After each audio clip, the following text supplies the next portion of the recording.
For some, the championship is already won, but for others, well, it's going to take one more round to settle the score. Ladies and gentlemen, good morning, good afternoon, good evening, wherever you may be joining us, and from wherever you may be joining us. My name is Nick Amo, and I would welcome you to the final round of Season 18 Simrigs Sprint Series, and of course, we're going to be at Spa-Francorchamps for that one. Like I just said, some of these championships are done. We could see a little bit of movement in the standings, but for one classification, it is going to come down to one final brawl. But before we can get into that, of course, you got to check out the highlights from last week's race at the Nürburgring. Jonathan Clifford, of course, on pole position. Not a big surprise, only 13 drivers for this race.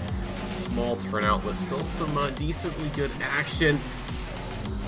And another missed week for Loverank would really take a bite out of his championship, and well, tonight's not going to be any different. It is going to be a possibility for Portis to take over second place. And speaking of Portis, as we get into the start of the race here, Portis would find himself in a little bit of trouble. Sanchez on his left side going into turn number one. He would make a little bit of contact, and that would put him right into Wilson. The McLaren getting spun around, so those guys would have to regather themselves and get back out there. But Lucas Lemaire, what a start for the Ferrari. So going into turn number one, he goes just about 3 wide, Eaton there in the Porsche, and then you also have the 888 of Hernandez in the BMW 4 wide there with Frizza on his outside, dispatches the number 74 quite easily, starts to look ahead, see who else is up for grabs, and it is going to be that 404 Porsche of Eaton getting a little bit of a touch there on the inside through the Mercedes arena, but now he's looking just up ahead to 888 in his sights. He knows Portis is going to be a little bit too far, and beyond that, well, it's a little bit out of reach, but this is going to be one hell of a fight that Hernandez has to put up, forcing the Ferrari of Lemaire the long way around. It would have a little bit of an inside line, though, heading into the Dunlop, but it wasn't really going to be enough. Lemaire, just slightly later on the brakes, tries to carry more momentum around, but as that longer line doesn't really play to his strengths. So he would have to stay behind a little bit longer. Dylan Kaiser, though, now he's eyeing up Frizza going into the final chicane here. And the Ferrari just outbraking himself onto the gravel. Going to take so much speed out of him. And the Lamborghini just pushes past, no issues at all. So Frizza not with the best start himself. And for Eaton, well, he would take one hell of a dive bomb onto MacGyver into turn number one. I don't know if that was actually a dive bomb or if he just missed his braking point, but whatever it might be, it worked out beautifully for him. The Mustang, no match at all. Now Kenneth Portis back again. This time, it was going to be a bit cleaner. He's going to go one-on-one with Andre Lloyd. You do see Bondera just ahead. He is not even close to this battle at all. He is comfortable. He's going to let these guys fight it out amongst themselves. Portis having to try a little bit of a switchback, covered off by Lloyd. Would look for more room, would have to drop back, weighing out his options, would get the run on the inside. The Aston Martin tries to keep it nailed to the right side of the Honda as he goes from outside to inside. You think the inside line for Lloyd would have worked out a little bit better, but it just wasn't enough out of the corner. It is Portis getting the power down early and would get that overtake done. Now Wilson, this is going to be another turn one overtake, very popular from last week. Carpenter and the Aston Martin just ahead. There really wasn't much he could have done. Giving that slipstream over, would pull off to the side, just let him through, but it looked like maybe for a moment Carpenter wanted to put up a bit of a defense, but it just wasn't meant to be. Now Hernandez going from being caught in a battle to being caught a little bit unstable as he goes sliding. Stays out of the wall, thankfully, just by a couple of feet.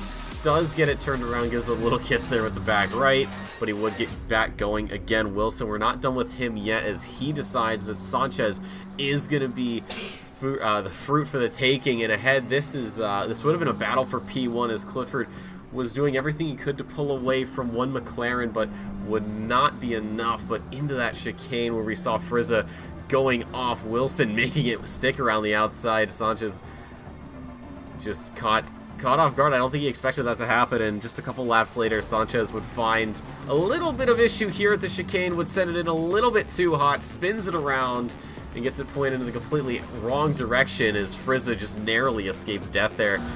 Take a look at the onboard from Frizza. You can see just how close it is. Still a little bit of motion there on the McLaren. But, well, gets out of that one alive. But Clifford rounding the corner makes it 4 in a row in the Sprint Series. These last few rounds have gone exactly how we wanted. So Clifford home from Carpenter, Portis, Wilson, Kaiser, your top 5. Then it's Hernandez, Sanchez, Frizza, MacGyver, and Lloyd. Folks, we are just about towards the end of qualifying here. And as it stands, Hendrickson, who we have not seen a lot of this season, at least in the middle stages, is sitting on pole position, 2:16.4, and now it's a 2:16.357, so expands that lead to Clifford, who sits in second place. I had a chance to pop into Clifford's stream before the broadcast, and he was saying that Kenneth was looking a little bit quick. Kenneth Portis there in the 84 Honda, right now third in qualifying, but it seems as though that's not a huge problem. We are getting into the end of qualifying. We do have Lemaire back into the pits. He's in 7th.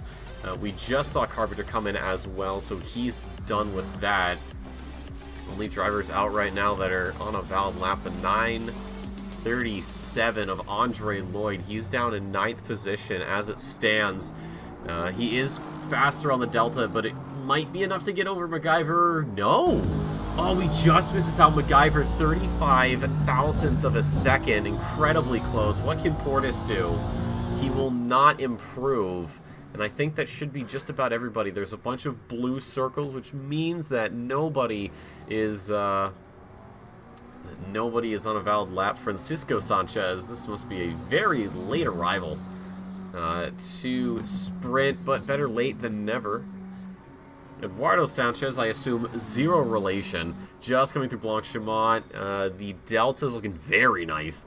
That should put him well into the top 5. It probably won't be enough for a 4th place start, but Sanchez will be very happy if he can get up quite high there on the ladder. Crosses the line from 10th to 5th goes the Mexican driver, and all that is left out on circuit right now is Joel Bandera, also in the McLaren, just about 2 seconds off of the top times. Delta, there's a little bit of give right now for the 69 through the bus stop. Don't think he'll overtake Sanchez unless he just found a couple of tenths. Wait, he might have. Crosses the line, and he does pip it out of Sanchez's hands right at the last second. Bandera, silver class driver, getting into the top 5. Now, seeing as it is the last time we will do this for a little while, why not another little grid walk as we get ready. Final bits of preparation getting done for the drivers before we hit into the last race of the season. Like I said, some of the championships are done, others still having to be figured out. But William Hendrickson, he was having some issues earlier with, I think, voice related in the Discord, so he's got that sorted out. Pole position for the 757. Not the first time we've seen him up there. And Jonathan Clifford lining up second. It's been a while since he's had some, I'd say, proper competition for pole position. But he'll be happy with number 2. Kenneth Portis lines up 3rd. Carpenter's got him company there, that 2nd row in the Aston Martin. Joe Bandera, we just saw him overtake the McLaren on the right side of your screen. Sanchez for 5th and 6th respectively. Then it's Dylan Kaiser in the 48 McLaren. He's got Lucas Lemaire. Hopefully we'll see if the Ferrari of Lemaire can do the exact same as he did last week at the Nürburgring. Then it's Alan MacGyver 9th and Andre Lloyd rounding out the top 10 in the Aston Martin. He's been having a very solid season, all things considered. And then, of course, it is going to be the Porsche of Eaton on Nick Stapleton in the McLaren. Then it's Jaden Hernandez, Craig Pocket, and, of course, Francisco Sanchez. Late arrival to the party, but welcome nonetheless. And before we get into things, folks, quick shout out to Simrigs sponsoring the 18th season of the Sprint Series, Melbourne, Australia. What have I not already said about them? Well, one of the things is living in Australia or New Zealand has a pretty good benefit, and that is, well, shipping is no problem, but anybody else in the Sprint Series at all. If you send them an email, tell them what's going on. Maybe you got some money you want to burn. Maybe you got an anniversary or birthday coming up. Who knows? and you want to upgrade, they have got everything you are going to need. And if you are supporting us via our Patreon page, a 5% off coupon code waiting there for you. But thank you again to Simrigs for sponsoring another season of Sprint. Folks, we are just about under 30 seconds from the start of the final race of this season. And we're going to take a look, actually, at the championship. So, as it stands, tonight, Clifford has won. He has overtaken the ever-presently terrifying Loverink, who has missed the last few. He will be champion by the end of the night. As long as he doesn't disconnect, he should be fine. Portis could get second place, should get second place with a decent finish as well, but if something happens to Clifford, Portis could take it. Highly doubtful, though. And then in the silver class, Bondera has that squared away. 308 points. Fernandez is second with 184. And then it is going to be Bellinger, but Bellinger's not here. And then for the amateur class, Xavier Eaton has won the championship with 327 points, and then Stapleton's 179, so really not even close there. But the class that we need to keep an eye on is the Pro-Ams. Dylan Kaiser currently sitting 7th right now on the grid after qualifying. He is leading 439 points. However, Andre Lloyd in the Aston Martin is second, 400. But Lloyd's got to be careful because the Mustang in front of him, that's going to be Alan MacGyver. He's 2 points behind him, 398. And then Hernandez, who is down in 13th position, 375. And then Lemaire is at 356. While Eaton does have a very good chance of winning this, it is not a guarantee. As long as he finishes ahead of Lloyd, he should be fine. And if you have any questions as to how exactly the points are set up, 150 for first, 130 for second, 115 for third, 100 for fourth, and then you start subtracting 5 points until you get all the way down to 15th, where you get to 45, and then it's 3 points from then on. But 15 drivers, the least you can get right now is 45. And looking at the Pro-Am Championship, I had my pen out, I put it away, I'm kind of stupid. None of them are... Okay, we lost Hendrickson. That's fine. So congratulations to Jonathan Clifford. Late arrival on the pole position. Congratulations there. But none of the Pro-Am drivers have gotten any of the top 5 positions for qualifying, so they will not get any additional points. However, there are 3 points up for grabs for fastest lap. So we'll see how this plays out. But we're getting ready. The last double file formation driver's gonna have to get this one stitched up. So Clifford will take pole position just because of the disconnect.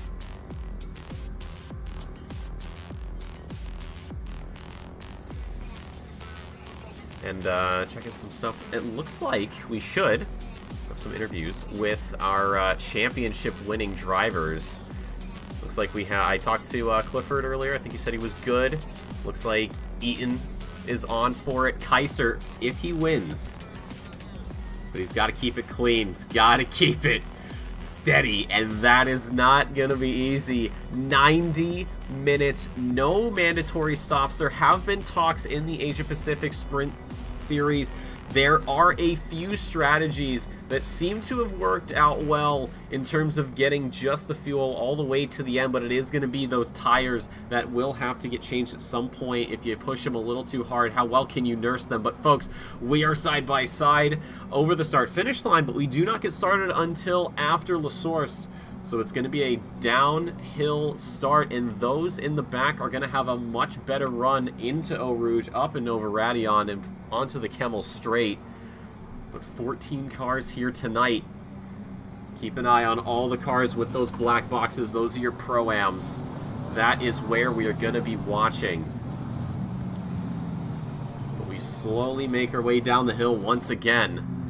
When do the lights come on? When do the flags come out? That's the big question. Everybody's ready. Everybody's nervous. And there's only one way this is going to get settled. The lights are out. The flags are out. Jonathan Clifford leads us up into Radion. It is side-by-side. Carpenter getting a move over there on Sanchez. Incredible bravery from him. We already have somebody stuck at the hill. That's the 477 of MacGyver. That is going to completely smash his championship hope.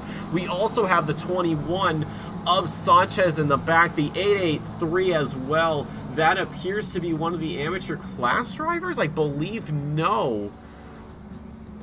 Oh, and we have, is that, that looks to be, I think, Bandera around at the chicane as well. Oh, that was Austin Carpenter. That's going to be huge for him. And we are going to have the virtual safety car come out immediately here at Spa. Well, you know what? It didn't, I don't think it happened because somebody got punted. I think it just happened because somebody got a little bit too anxious. We're going to see if we can get a replay of that. We'll have to go with Carpenter to see what happens. Make this quick. So going up, what happens with him? Oh, he makes big contact with Sanchez up in the air. Through the Aston. Wow, that was a big hit. And then who else got caught up in that? MacGyver did. What happened to him? So he goes down. There's contact. Oh, he just gets cut by the McLaren of Stapleton. So 2 not really going into 1. We arrive just back in time. Clifford still under virtual safety car. That was a big hit. Carpenter went right into the wall. There's a lot of front end damage, though. That might be his race done. So he may just have to hang it up. We'll get it. Let's see if we do with the cockpit. Oh, I think the steering's crooked a little bit. So he may have to come in. Yeah, you can see it just barely tilted to the left there. And he's turning. So Carpenter will have to come in. Now, cars are not ghosted, as the game does not have a safety car natively built in. We do all this ourselves. Some series actually, or some, I should say some series. I know the AP region, as far as I'm concerned, unless it's been changed, has run a safety car. We've had a safety car actually being run here in North America and in Europe, but we've realized that, you know what, it might just be easier to let the drivers do it themselves. But we are getting back into the start. Clifford has the go-ahead on when to put the hammer down, and it's right there. So we are back racing here at Spa. Clifford leading from Portis, Lemaire, Kaiser, and Ian, your top 5. Surprising stuff for the Porsche driver. Then it's Lloyd, Pocket, Stapleton, Hernandez, Sanchez, Bandera, MacGyver, and then Sanchez and Carpenter, the McLaren and the Aston Martin, both going into the pit lane. Those two you saw were just in the wrong place at the wrong time. The 69 of, who is that? Joel Bandera's come to a complete stop at the start-finish line. I don't know what's happened there. I don't know if that is equipment related or what else.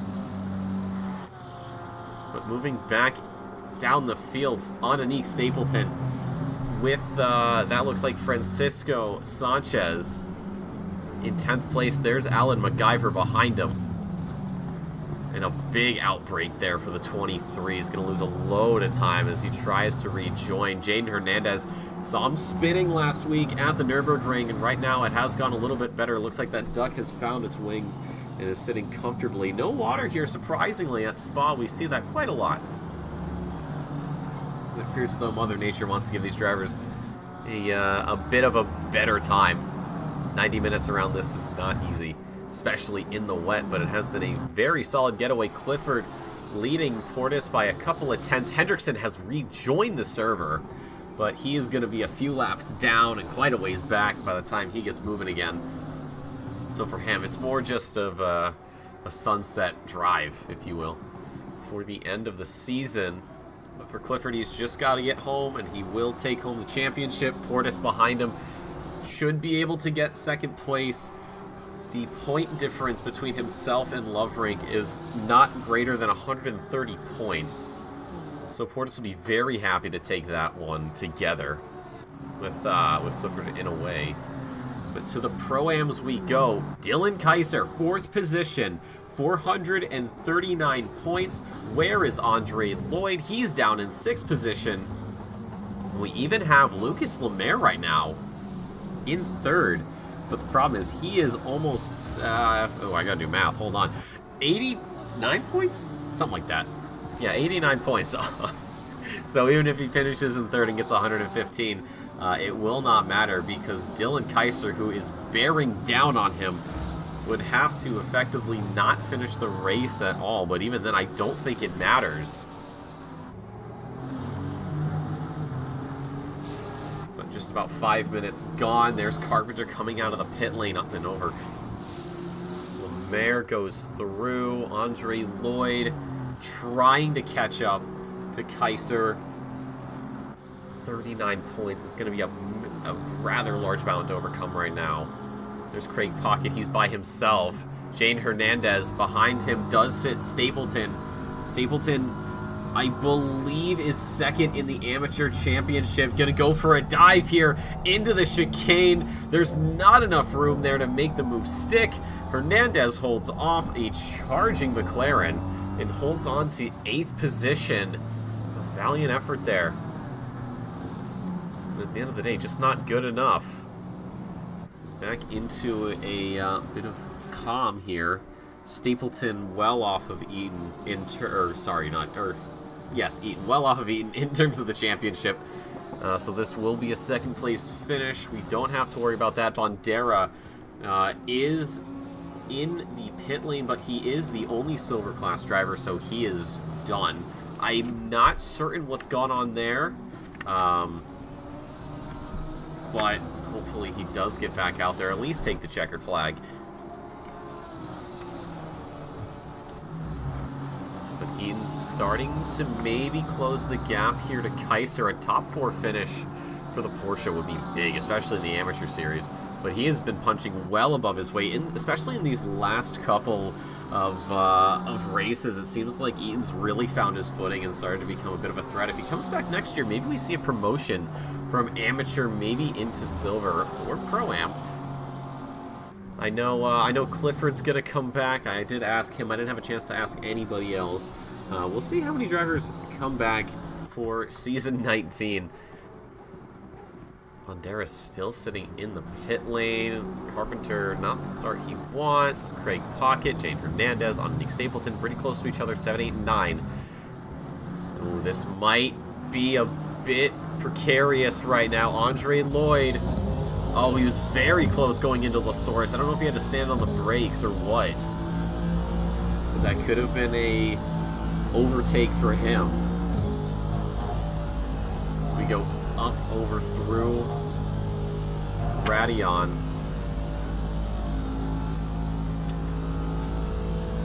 Easy to get that wrong, but some of these cars are a bit more stable than others. The Aston Martin being one such. Very late on the brakes there. Lloyd catches right up. Slight different in car, maybe. Of course, the classifications may be playing a part as well. Does Lloyd even go for it? Lloyd would have to. Because he needs to get around Eaton. He can see... We can see Kaiser just ahead. Well, Lloyd could take home bragging rights for the race. Or no, he wouldn't actually. Lemaire right now in 3rd. He would take home best in class for the Pro-Am. You can see how big the gap is. Behind him, that was the 883 of Carpenter, but behind him is Dylan Kaiser. Now, looking at these lap times, Eaton and Lloyd are faster than Kaiser. By a by a decent bit. Eaton's about a second and then some.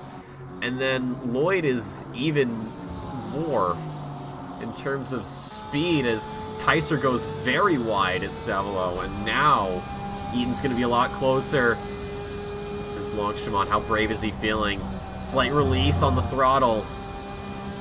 But now the bus stop chicane coming up, not close for a move. Same thing with Lloyd. I wonder if Kaiser's starting to maybe get a little bit too much pressure, and there's a touch. Lloyd putting Eaton around. The Porsche slow to recover. He's got to stay put. And Lloyd was hoping to let Eaton back ahead of him, but far too gone, and everybody else will come through. It looks like Hernandez will go into the hairpin. He will. And it looks like Pocket as well. It's going to be a drag race, but I think the Mustang has just a little bit more speed. There he goes. Stapleton also goes through. Same with MacGyver, and now Eaton's going to be right behind Lloyd. Good sportsmanship from Lloyd. And yeah, he's going to be lifting quite a lot as he sees the Porsche come through and back out ahead of him. Lloyd wants the overtake, but he wants to get it done just right. So for Eaton to sit behind Stapleton, this doesn't really matter. The point gap to the 35, like I said earlier, it's well over 100 points, so this hasn't hurt him at all. Just a little bit of bruising there. And Lloyd as well, having let MacGyver through, has let pretty much the entire Pro-Am class through. So Alan MacGyver, who is 2 points back, could take second place in Pro-Am if this sticks. And Hernandez in 5th right now. Ooh, may actually keep MacGyver. May go from behind MacGyver to in front of him. Lemaire is in 3rd. I don't know how the Pro-Am Championship's going to actually end. we're going to have to get the pen out for this one. We may have to keep the pen out, just in case. Because there may be some quick math being done. Well, I say quick. Not all that quick. The 23 is Francisco Sanchez. Wow, goes around. We'll see what happens here. Gets on. Oh, I think just a little bit too much throttle. Coming out of the corner, slips onto the dark green turf.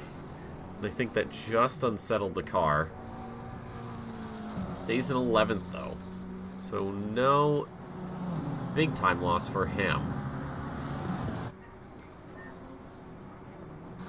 Oh, Craig Pocket. Now it's going to be a battle between the two Mustangs. MacGyver with superior straight line speed gets it jammed down the inside into the source. Now that might have been a little bit too soon of a move. This is equal machinery.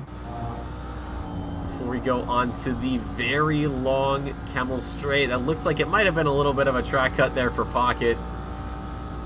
How much of the slipstream? Oh, I think he just lifted a little bit. Try to fool the game into not giving him a track cut warning, but it looks like it probably hasn't played out as well as he would have liked. He's opened up the gap to MacGyver, but maybe has the pace to come back.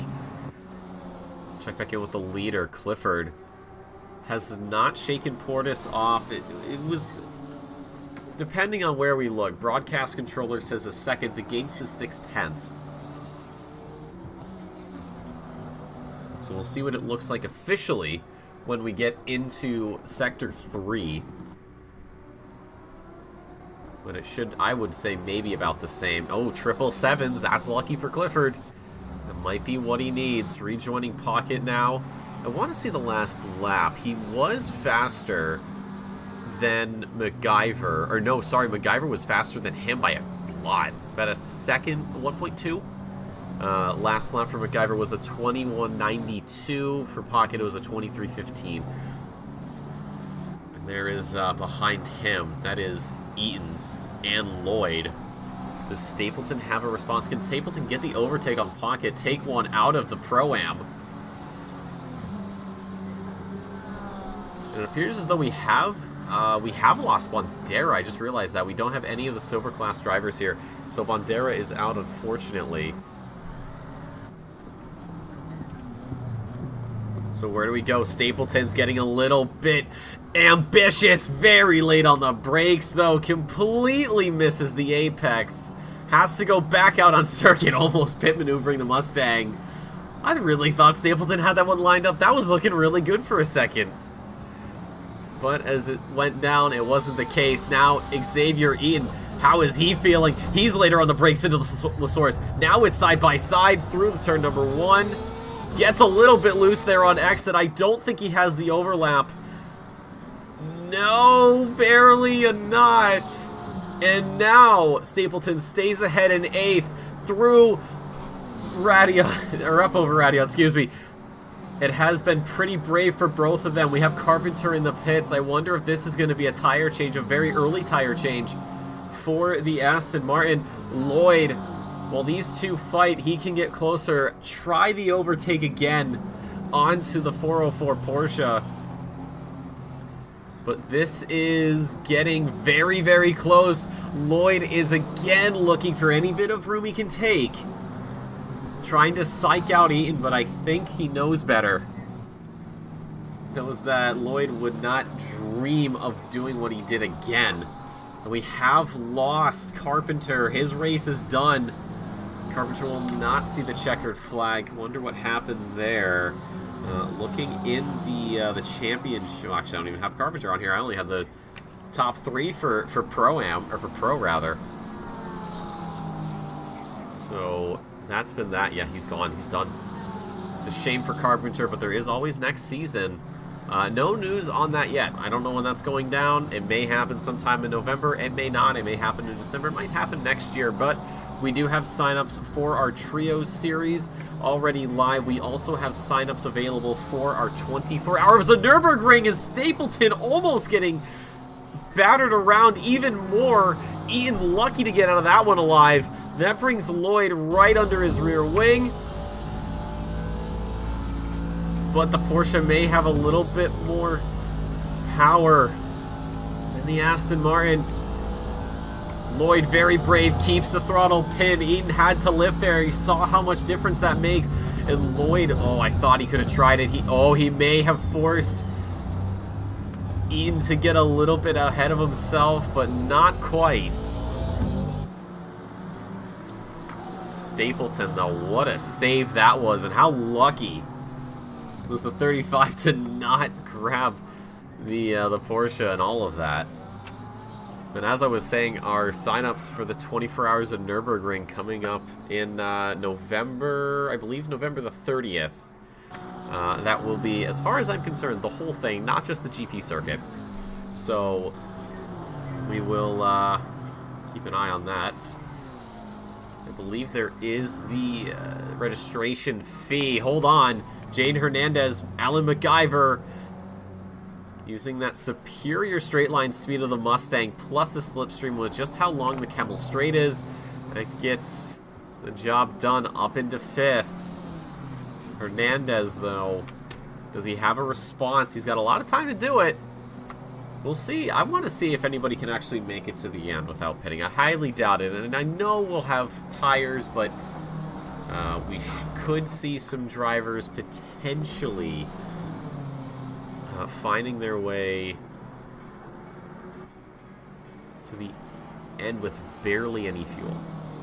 Like I said earlier, we have had talks from the Asia Pacific groups that have found a couple of strategies that have worked in terms of getting the entire fuel load to actually, you know, be used without having to refuel. But it's a very delicate game that you have to play, and it's not easy by any stretch of the imagination. Rejoin Hockett at the moment with Xavier Eaton and Andre Lloyd behind him.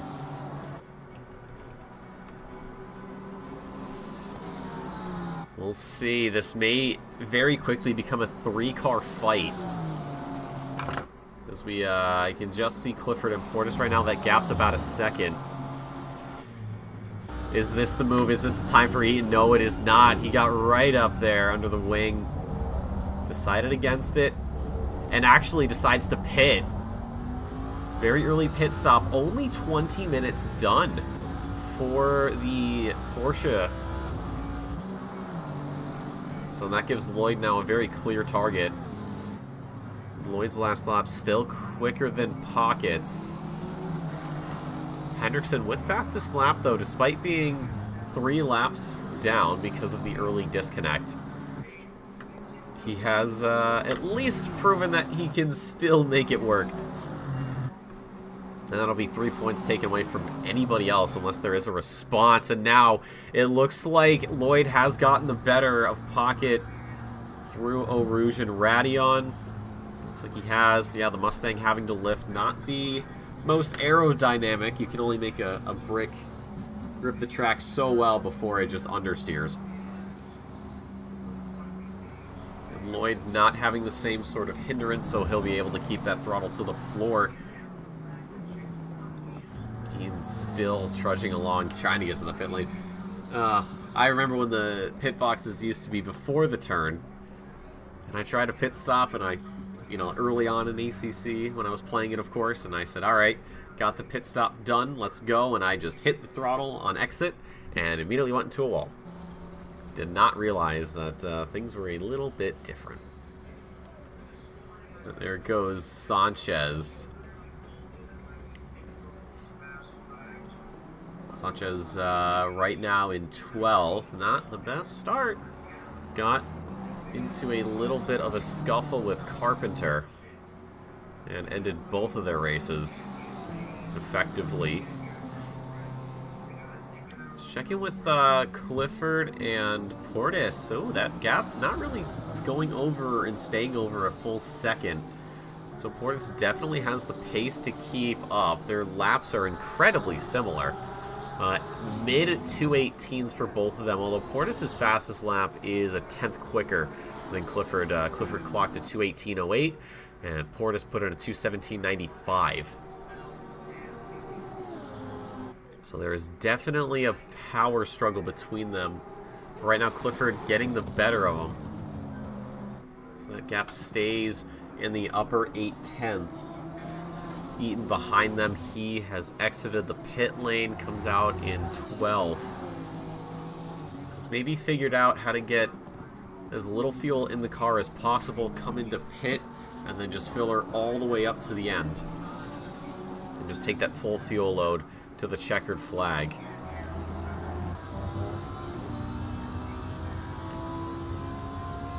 Portis doesn't really have a chance of winning the championship, but maybe he'll like to get the overtake done on Clifford. Just a little bit of, hey, you did good, but I did it a little bit better. But right now, we aren't seeing that. We did have one of the races, I believe it was Hungaroring, where Clifford was stuck behind Portis for a long time and had the undercut to end all undercuts and actually ended up winning that race compared to Portis. But the championship secured for the 999. This is just about running the laps down and maybe seeing if you can finish in front of Portis one more time, but Portis would like to add another win to his collection. But we are very spread out in the field. 76 minutes to go here in the final round of the Simrigs Sprint Series North American Division. And like I said, we have sign-ups for the Trio Series open for everybody. We also have sign-ups at the ready and open for the 24 hours of Nürburgring. As far as I can tell, I will be there. I probably will not be racing, but I will be commentating, because I am not ready in the slightest to actually take that on. That track still scares me. I've done it a little bit in Assetto Corsa, but I was very relaxed with it. I did not take it too hard. I only put the throttle down where I knew I could get away with it and not have any issues. What a time that was. Speaking of times, Portis, a couple of tenths now. just because of the slipstream given over. Maybe hit a setup favoring the Camel Straight. Clifford maybe looking for pretty much everywhere else. Portis knowing that if he can just keep it close, and little by little he'll chip away at that lead. More straight line speed may be his advantage. It could be these more technical handling sections, especially here at Pouan. Very, very critical to get the arrow just right. As much grip as you can, without running the risk of spinning or understeering. The 35 of Stapleton was yellowed. I don't know if there was an issue. Maybe a slight spin through Eau Rouge does happen. Really just aggressively eating those curbs. Let's check back in. The leading pair, you can see how much they've pulled away. Where is Lucas Lemaire? Just entering Sector 3. 14.6. We'll just round it up to 15 seconds. That's off of Portis. So he's probably looking at about 15 and a half or so seconds to Jonathan Clifford. And then behind him, Dylan Kaiser. For Pro-Ams, this is looking good. This is exactly what he needs. If you're Andre Lloyd, you're down in 7th, and if you're Alan MacGyver, you're in 5th. This would give you 2nd place in the championship. And I don't think Lemaire would be able to do better. I'm trying to do very basic, well, I say basic. Actually, it is basic math. Yeah, it shouldn't be enough. It would only be, it looks like a 20-point difference. And Lemaire needs 48 or more points. Oh, hold on. This might be the move. Oh, Portis. He pulled out of the slipstream. I think we may be seeing a change soon enough. Over these last handful of laps, Portis's time has been about a 10th quicker each lap compared to what Clifford's been putting up. So this is more just waiting for the inevitable. I'll say a quarter of a second going into Sector 2. With slipstream, if there was going to be a spot to overtake, I think both of them know exactly where it may happen. But that is going to be a little bit tricky. We are seeing Craig Pocket with William Hendrickson behind him. Hendrickson having to cut the corner a little bit, and he should come out ahead. Does Pocket give him a run for his money? I know that Hendrickson's going to be blue flagged, but there is a rule stating that if drivers agreed, if there is a faster car behind who is blue flagged, you can let him through. Stapleton spun here at the top of the hill. Let's see what happened. Up and over we go, and just the back end stepping out. Big side hit there at the exit of pit lane. So for the 35, that's probably the best case scenario in terms of damage to the car. All on that left side. It shouldn't affect steering all too much. And as Portis, oh, what's happened to Portis? He was a quarter second. Now he's almost a full second. 8.5.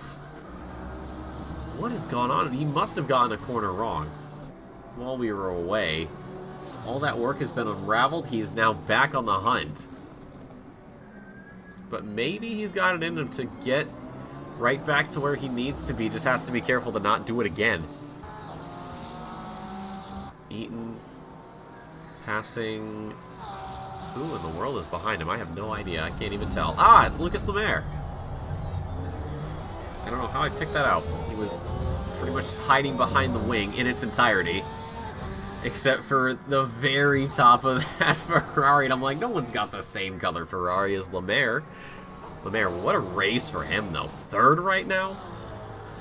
And a healthy gap to Kaiser. The least this would do would put him ahead of Hernandez.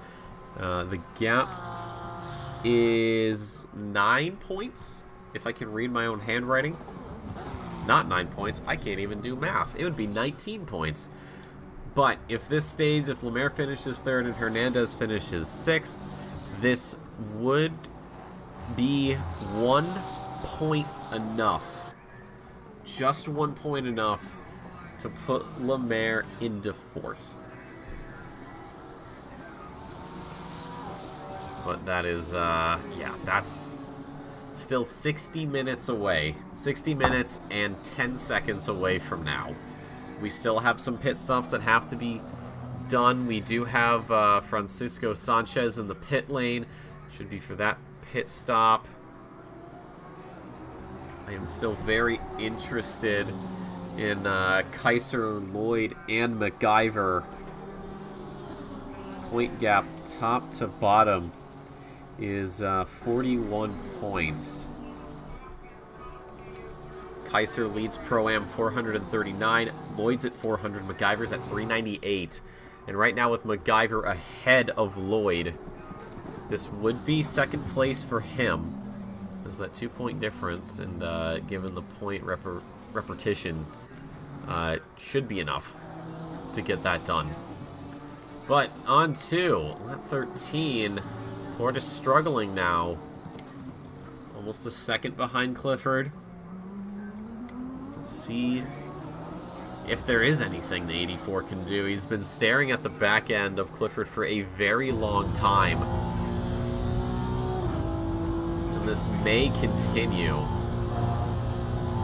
These two guys incredibly consistent, always at the top here in North America, and showing exactly how to get the job done. The gap from Lemaire to Portis, 18.4 seconds.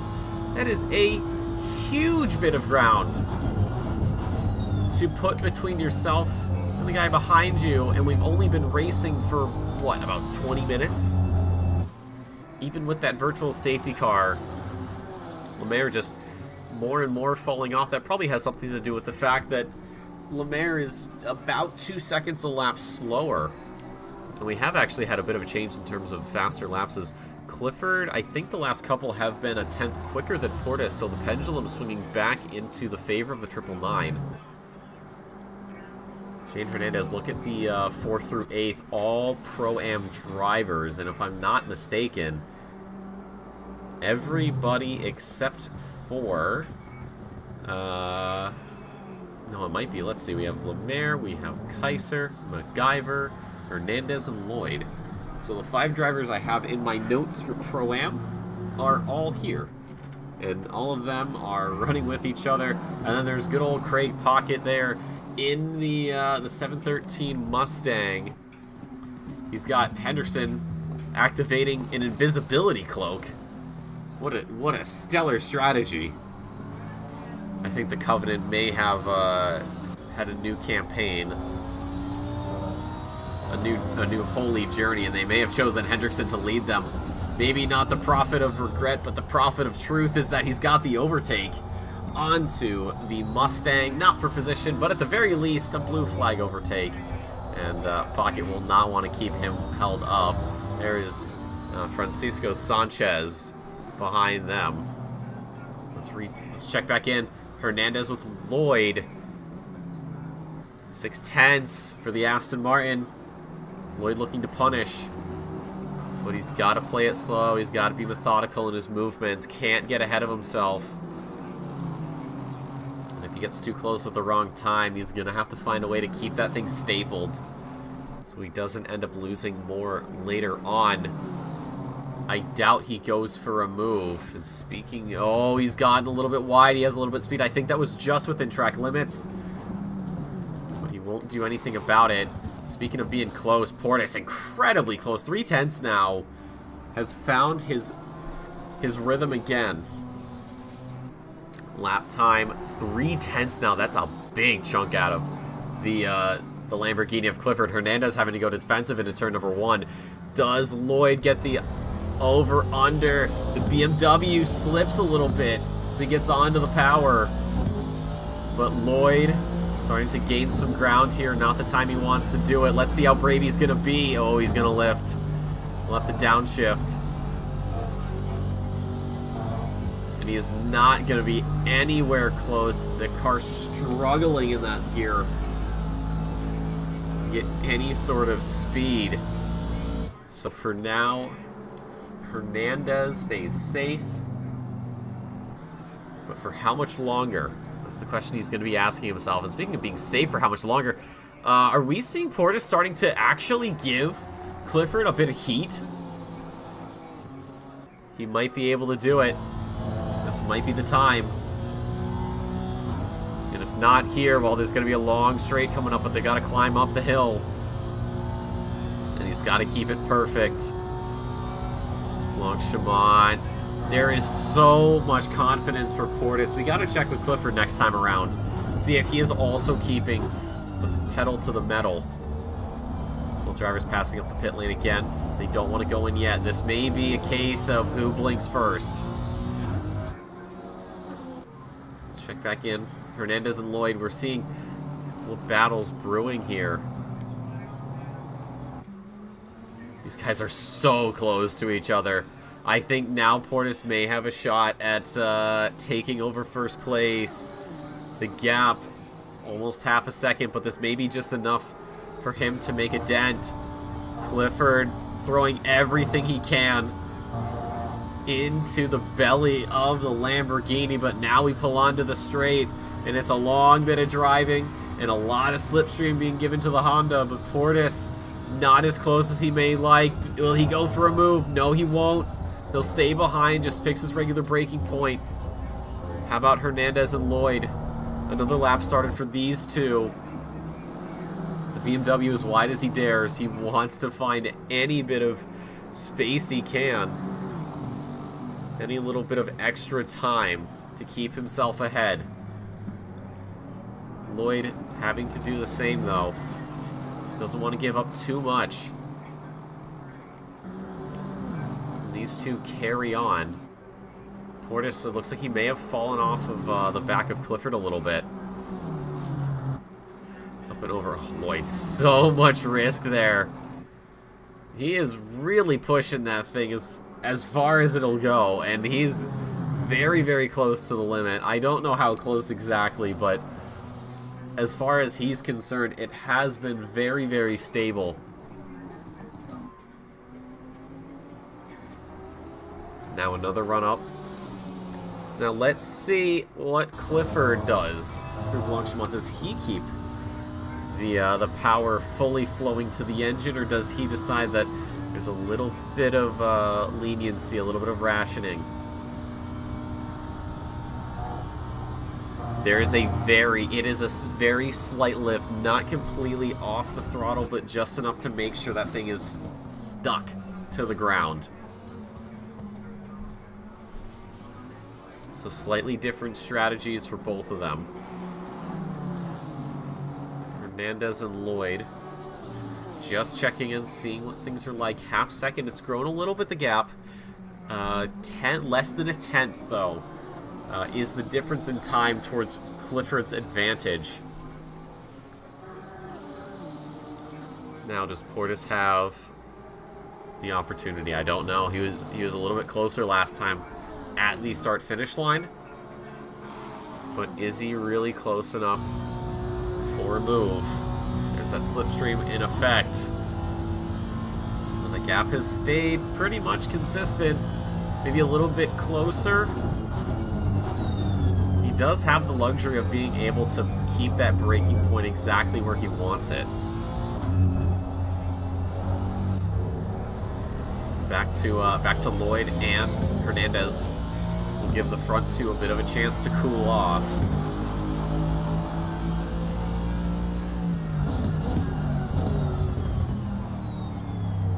But Lloyd is, big slide there. The BMW almost losing it there through the source and now down the hill.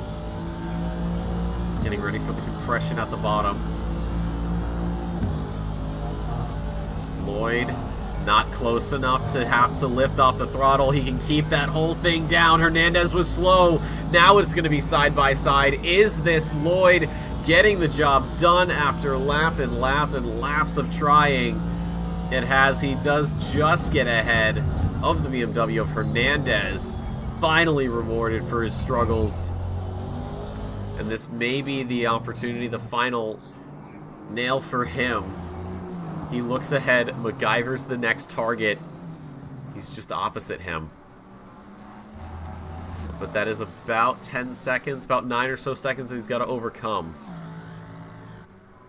And as far as MacGyver's concerned, he is in no position to overtake. He's in no position to be at threat of being overtaken. I think Jonathan Clifford and Kenneth Portis may be playing the how far can we go before it becomes a problem for the fuel tank strategy, which is an interesting strategy, and sometimes it works, sometimes it doesn't. However, if you play it just right, you can come across the line with just enough fuel to get yourself back into the pit lane if you're lucky.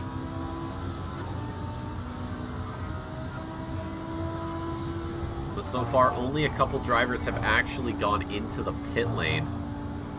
We had Eduardo Sanchez and Xavier Eaton go in. We had Carpenter in, but he unfortunately left, and Bondera as well, having some sort of issue and having to have an early exit. Portis is gaining a fair bit, back to that 2/10. This is not the first time he's had that kind of gap to Clifford entering Sector 2. But he's not gonna, hopefully not make the same mistake he did the last time. And Lloyd, look at what he's done to Hernandez. Almost a full second out of the 888 over the course of about 2/3 a lap. So he is right now looking at still losing second place in the Pro-Am Championship. Lloyd is in, or sorry, not Lloyd, MacGyver's in a great position to not only overtake, but get a pretty good gap. Hernandez is at 375 compared to Lloyd's 400. So this overtake here has, at the very least, sent the message that Hernandez cannot be faster than Lloyd. Even if he loses second, he does not want to lose third. Although point payouts would, even if he did finish behind Hernandez, really wouldn't mean much, but at the very least, keep that gap nice and healthy. But MacGyver has got another 48 minutes to get home for second, but Lloyd may be digging into the strategy book at this point, try to figure out how much quicker is he than this man. Maybe changing the MFD, looking at what the lap times are, sticking to, doesn't really matter if he's at the actual running order or if he looks at it through relative. He will be seeing those lap times, and unfortunately, MacGyver is faster.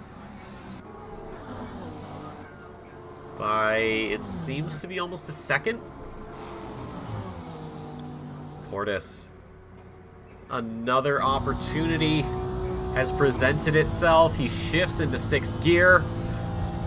Ever closer, the Honda lurks. He goes to the inside. Clifford knows he's not going to go for it. But Portis saying, hey man, I'm right here.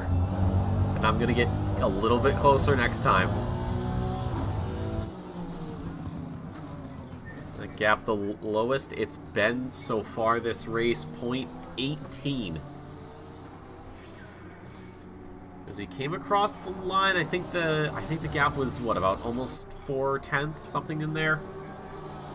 Really pulled up, so as long as he can stay tucked here. If there's one thing Portis has done incredibly well, is kept himself as close as can be to Clifford. Yes, there was the one lap where he completely fell off, but he has clawed it back nicely. And we'll see how our gaps are looking. What the gaps could be. Heading into Sector 3, it's going to be obviously more than a tenth. It's going to be 6/10. So Sector 2, Portis struggles, it seems to be, because every time we get into Sector 3, he's always losing time. And then back into the first sector, rather. Maybe he gains a little bit, so he may have the setup favoring more of these faster sections. But whether or not that is actually the case. All right, here he goes into the pit lane. Is this the undercut? We'll have to keep this in mind. Also, hopefully he got slowed down enough, because if he did, that's going to be a drive-through penalty. And that'll be big. And speaking of big, Hernandez is around. That is over just about Puon. So let's see what happens. Oh, he just a little bit too much for the back tires to handle. So he goes spinning around. Has stayed in 7th because Craig Pocket is so far back, but Andre Lloyd's going to be very happy about that, because now any potential retaliatory strike from Hernandez for 6th position has been squandered. No doubt about it. And behind him is William Hendrickson. He is continuously having to teleport between dimensions. Lloyd's coming in. Very interesting. Does basically come to a complete stop.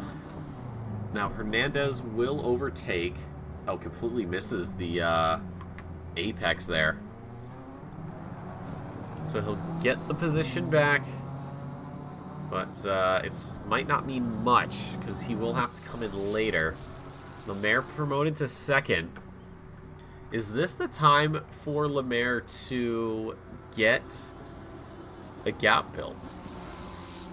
I mean, compared to Portis on paper, slower. But maybe this is what he needs. Maybe spend as much time as he can getting ahead, go into the pit lane, try to make it happen.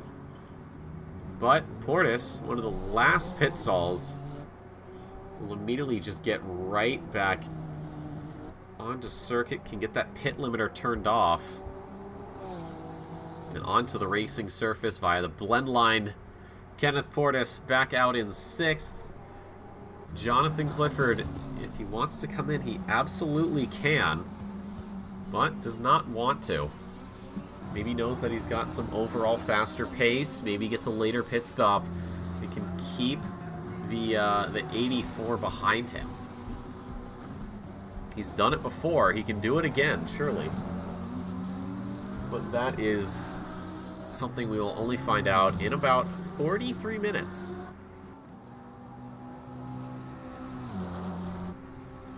As for everybody else, it is a pretty quiet race. Keep in mind, every class's championship is done. Bandera has won his in silver. The amateur class championship has been won by Xavier Eaton.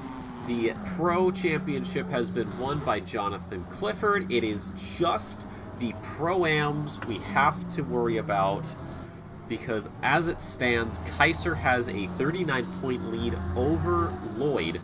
However, the points being 439 compared to 400, 39-point difference. I really hope I said that. I don't remember.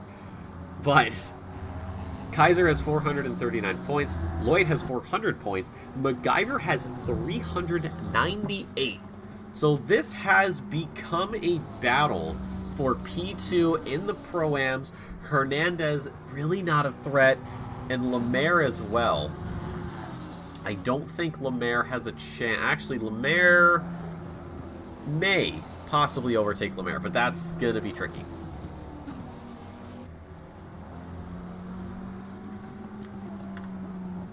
Or sorry, Lemaire may overtake Hernandez. Tricky. It's been a long day for me. I don't think too well sometimes. But we, yeah, it's really the Pro-Ams we got to look towards.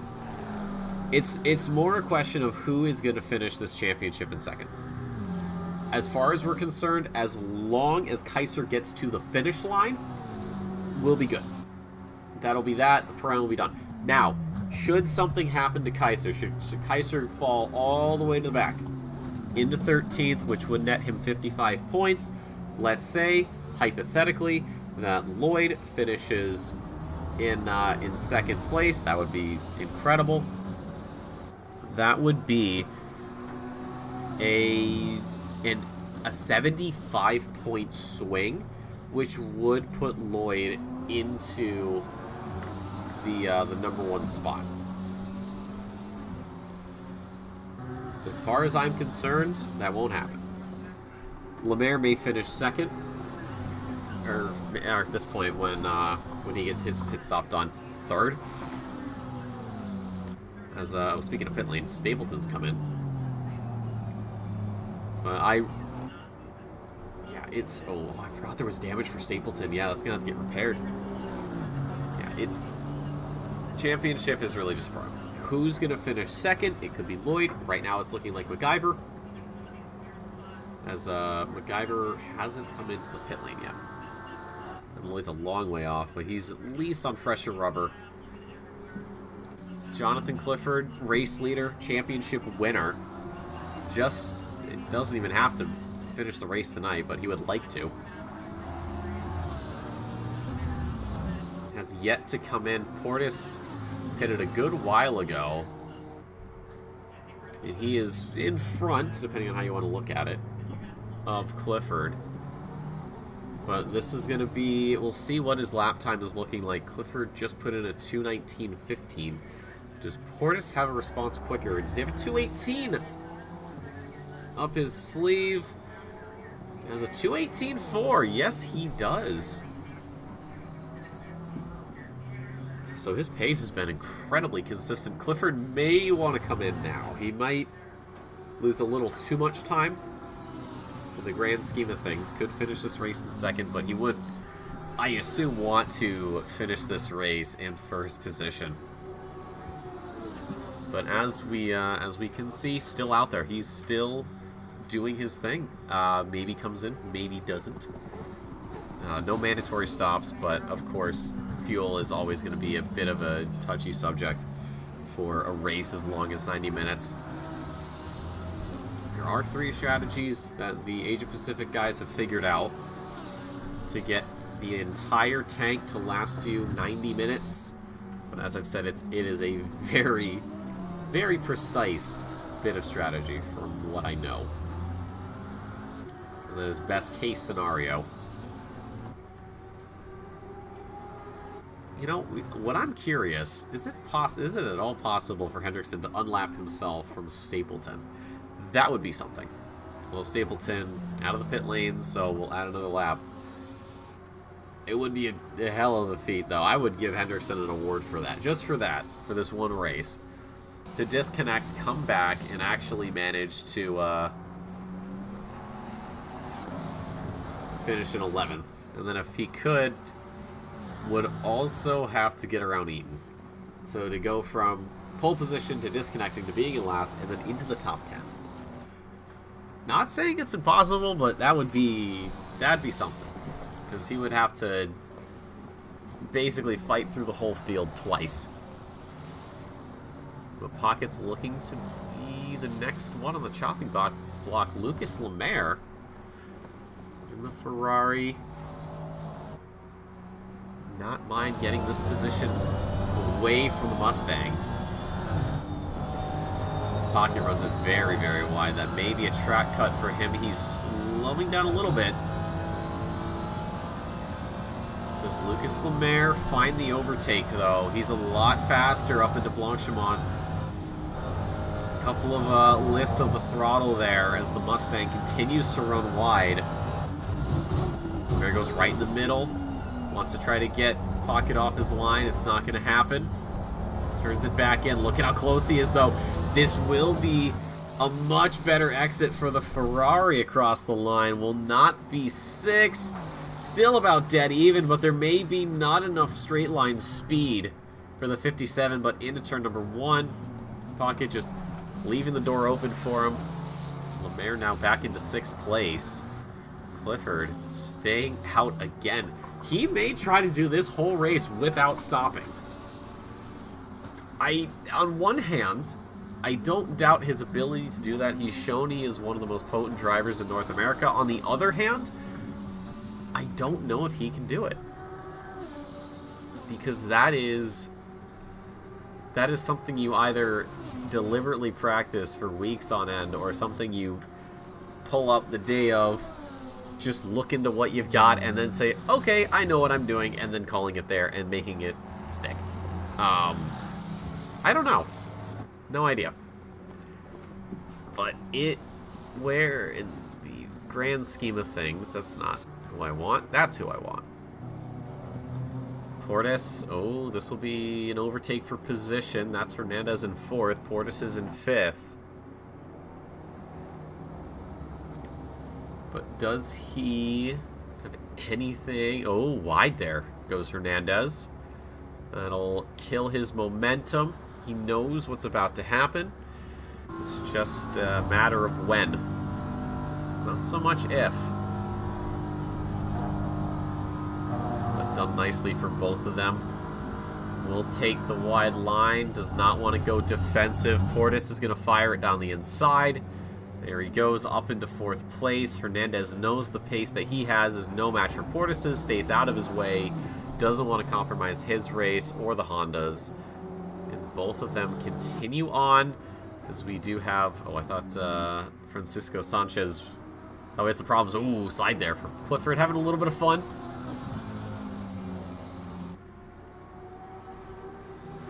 But we continue on with the race. 34 minutes, 16 seconds to go. Clifford has not come in at all. Will he be able to keep that going? Speaking of coming in, Pocket into the pit lane after his fight with Lemaire went as well as it did. Clifford again. Yeah, he may either try to go as long as humanly possible before coming into the pit lane, or he might just not come in at all. I don't really know. Now looking at Xavier Eaton behind him, does sit the Mustang of MacGyver. This will be a blue flag. Xavier Eaton winning the amateur class championship coming into tonight. Over 100 points to Stapleton, who is behind him by quite a margin, over a minute. So Eaton, another driver who's just got to make it to the end. Even if Stapleton were to finish ahead, would not matter. The silver class, that's done. Also another gap of 100 plus, although Bandera stepped out. Don't know what for. Yeah, and that'll just about do it. The only cards I really have right now that I'm still looking at is the one that has the Pro-Am Championship on, and also the points, as in the point payouts for the drivers.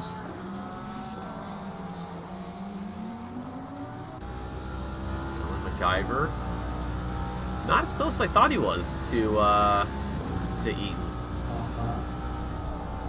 He's got to lift so much. Unlike the Porsche or the McLaren or the Ferrari, does not have the luxury of coming off that throttle a little bit. He just has to come off of it fully, let the car coast up the hill. I'm sure in some world, if you have the aero all the way up, you might be able to, say, keep the throttle about halfway down, but even then, everybody wants to keep that thing to the floor.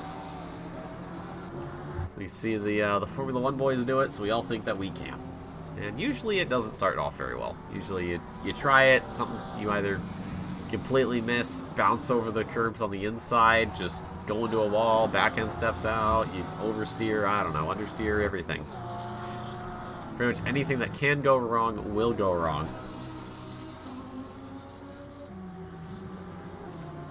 And Clifford again stays on track. Now, Kaiser has not pitted as far as I'm concerned. MacGyver has not pitted as well. If they come in, then yeah, Portis will take over second. But I'm not 100% what the gap would be to Clifford when he actually does get to second place. His lap, though, his last lap was a second faster than Clifford. So those tires may be feeling it. I wonder how much information we can get out of the HUD. Nothing. Absolutely nothing. He's on dries. And that's about it. I mean, if anybody was on wets, I'd really question what's going on in their head, because clearly it's either the complete wrong bit of information or nothing at all. So we continue to see Hendrickson teleporting. Seems as though he can't decide where he wants to be on the track. He likes every bit of surface he can be in. But Eaton has gotten that blue flag. Will have to get out of the way. That gap is a second. And that is when those blue flags come out. But at the very least, he knows that any time that he loses will not really have that much of an effect on him. Going through a Rouge and up over Radion. He's going to completely outbrake himself. He's going to go over the big old sausage curbs. That lets the Mustang through. And will politely let Hendrickson through. What a guy. Does not mind whatsoever. More than happy. Oh, speaking of somebody who might not be happy, that is Francisco Sanchez in the pit. He's got some big damage. What happened there? Had some absolutely massive front-end damage on the McLaren. Parks it on the side of the road and went back to the pit lane. Must have lost it somewhere. So, yeah, that race, I mean, obviously it's just gone from bad to worse, so there's really not much to say on the matter.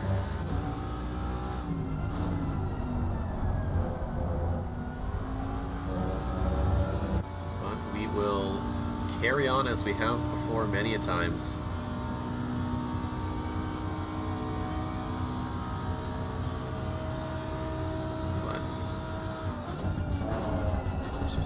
Some of the past championships we've had for North America. I'm seeing a couple of names. Xavier Ian's first season, 16, did not go his way. Seen him for any other time. Stapleton's been here a few times. Stapleton's won a couple of championships. For amateur class. Seeing some names I have not seen in a very long time, especially up towards the top. My God, we are really stepping into a time machine, aren't we?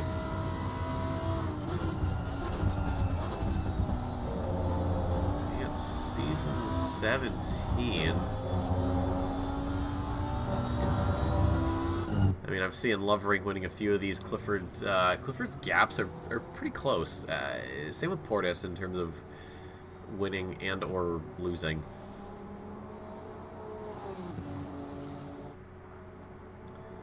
But for right now, we Portis up into third as we have the 477 of MacGyver come in.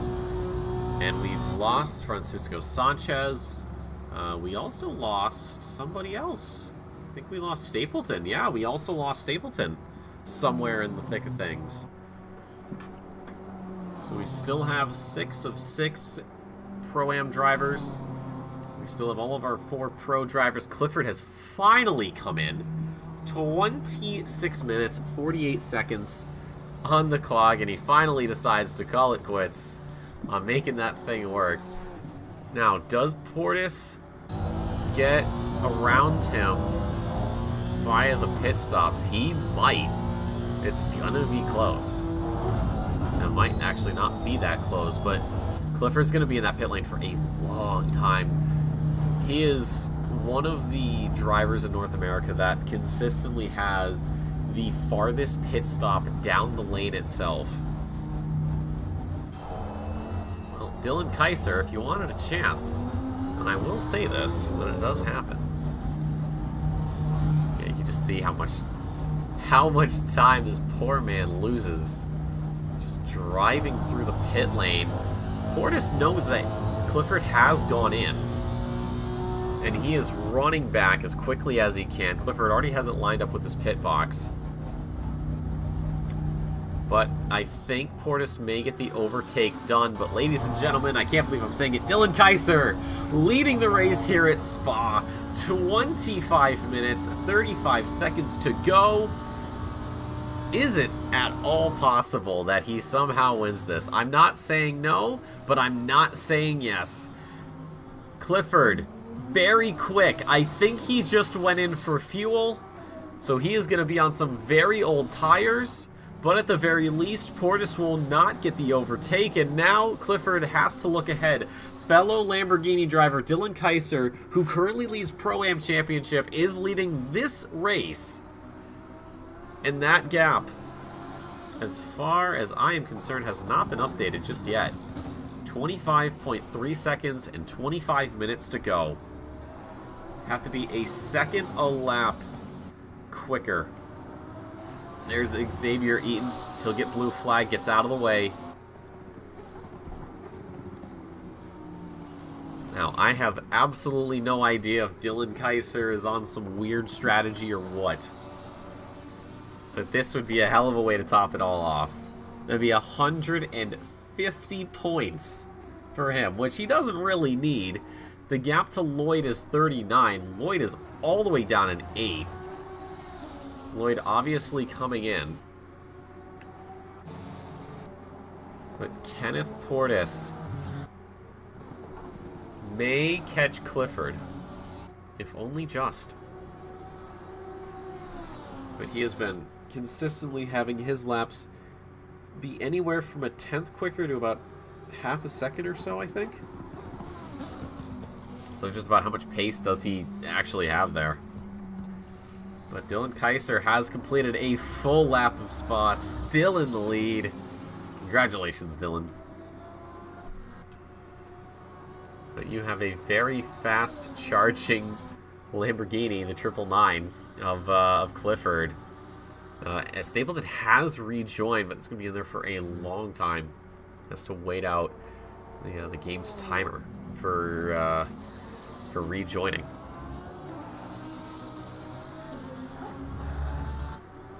I think it might be 2.5, it might be 3.5 minutes. I don't know if it changes based on circuit, but it's not really much of a problem. Oh, and it, of course, will not be a problem because Stapleton has left.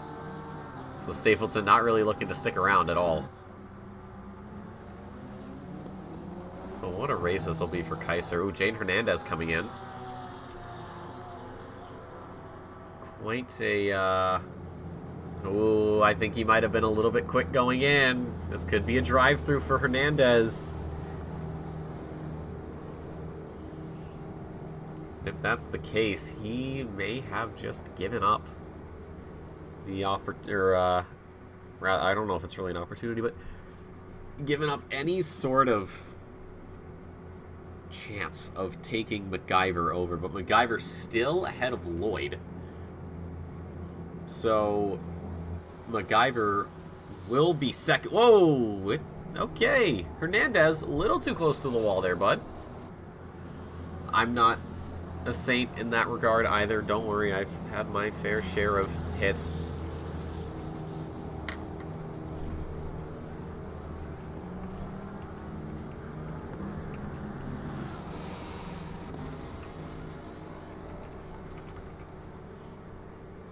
But you always, just getting into pit lane is always a little bit awkward, especially because it feels like some of these cars don't have the turning radius to actually make it through that. But hey, it is what it is. There's not much we can really do about it.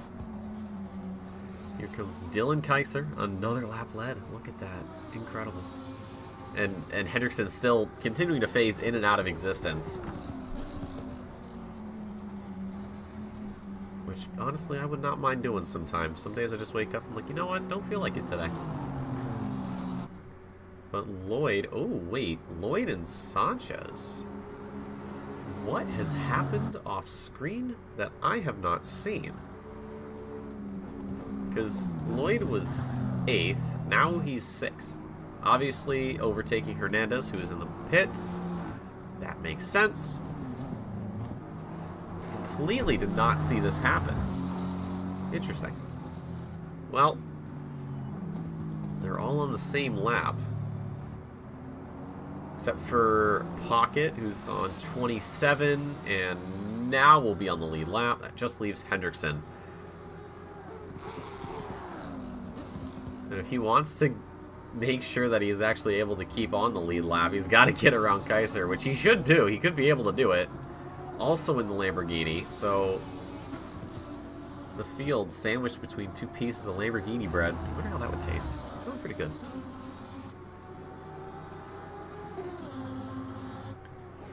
But yeah, it's been good for the season, I will say. Some really good battles, some very tense moments throughout, and hopefully season 19 does that.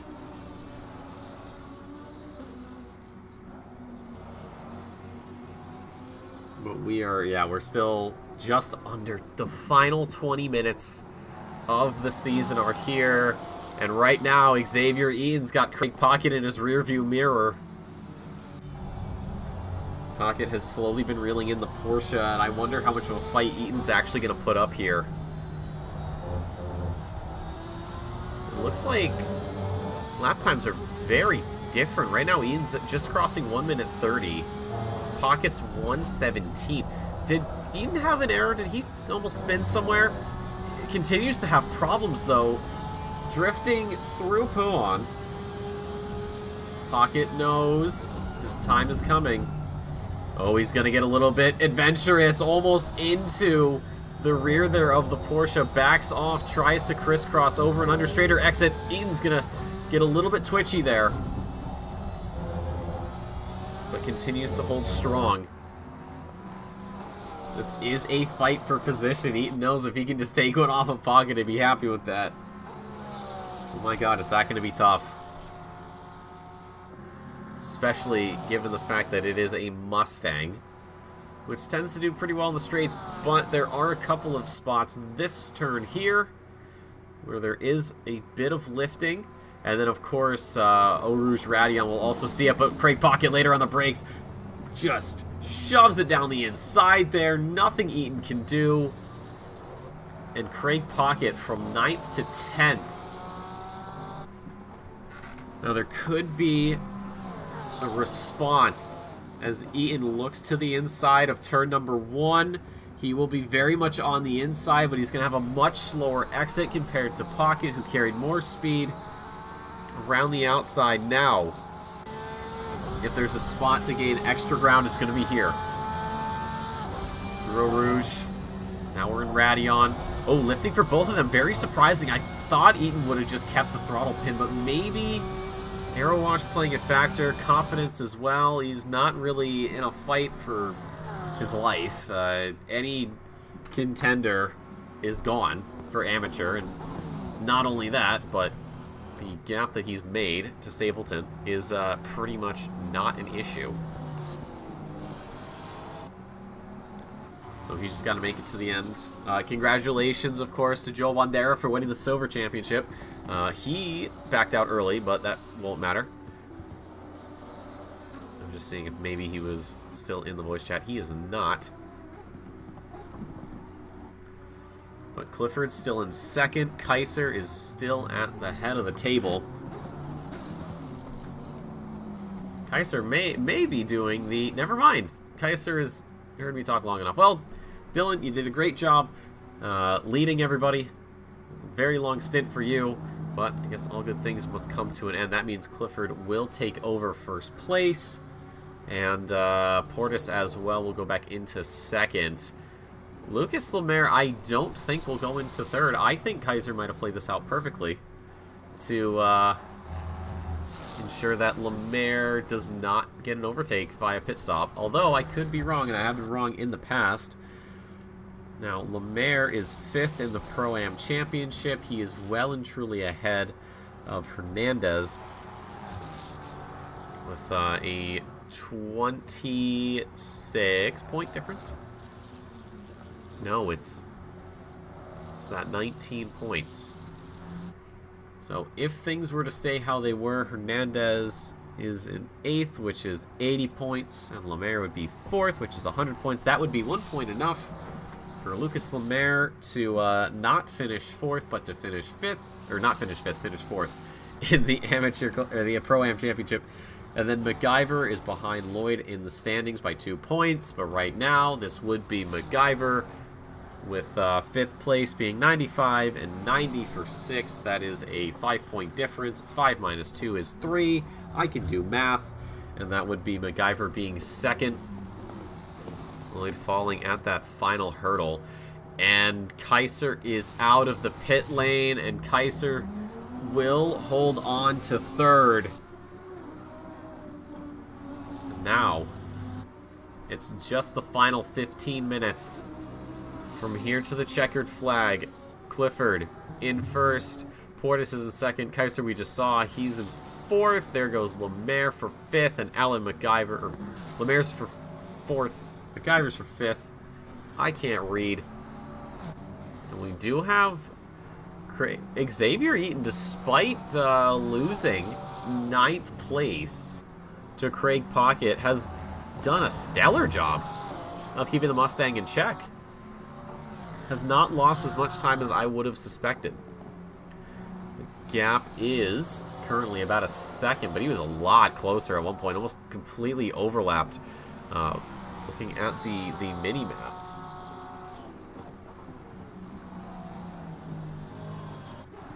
But we are at a very quiet point, just waiting for the time to tick down to 0.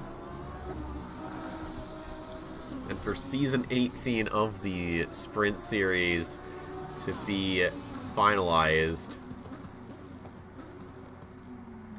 But what a season it's been.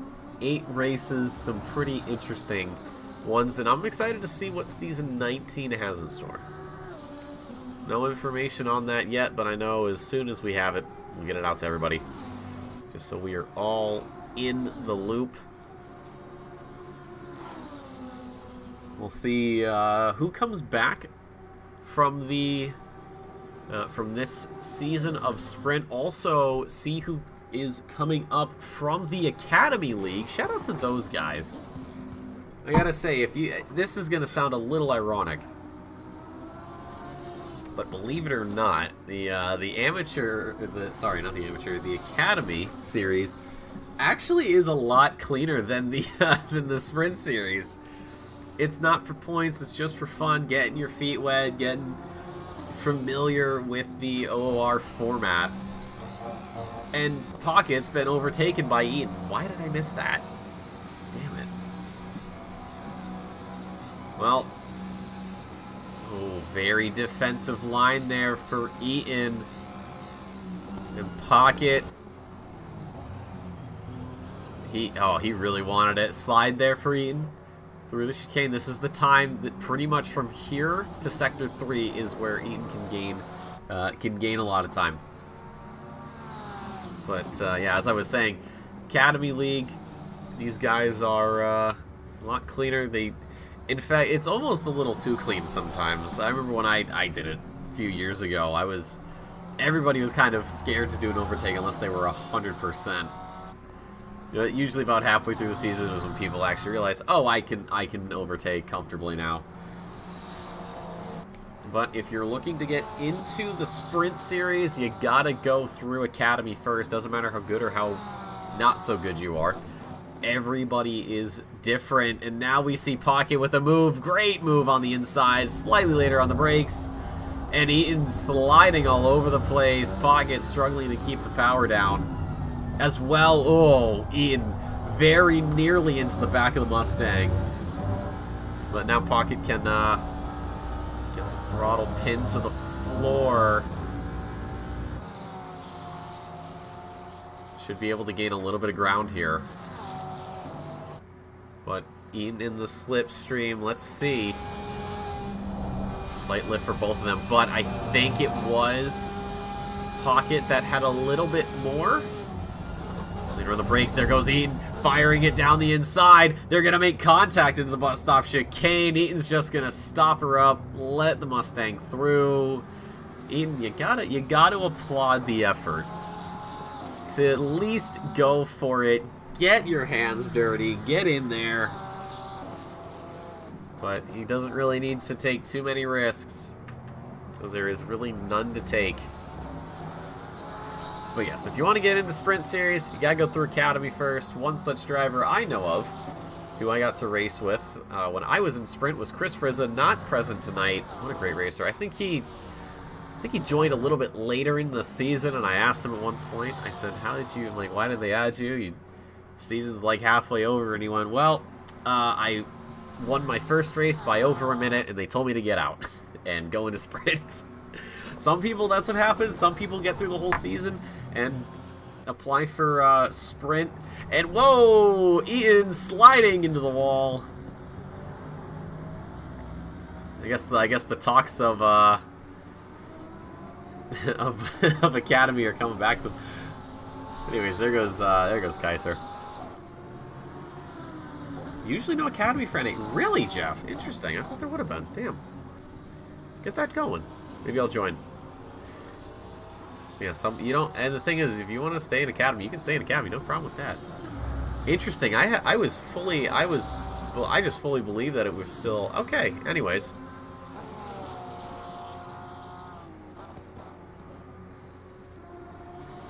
Well, hopefully see some new faces up here.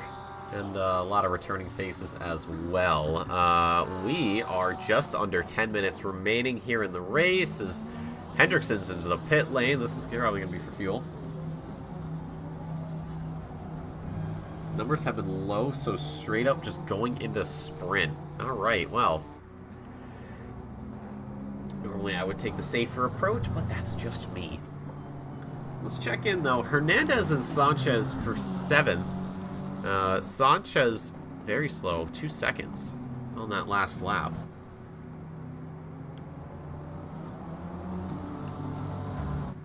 We still have Hendrickson. I think it's not stopping yet. Yep, just getting to the pit boxes now, so surely he will come to a stop here. There, close enough. Wow, Sanchez is a lot slower than Hernandez.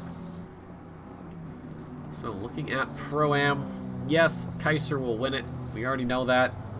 Lemaire should be able to overtake Hernandez in the standings. 4th compared to 7th, that is 100 to 85. That is 15 points. That would be not enough. That would not be enough. Am I reading that right? 7 gets 85. We got that. 4th is 100. That is 15 points. That's not enough. Hernandez would have to lose a spot to Sanchez.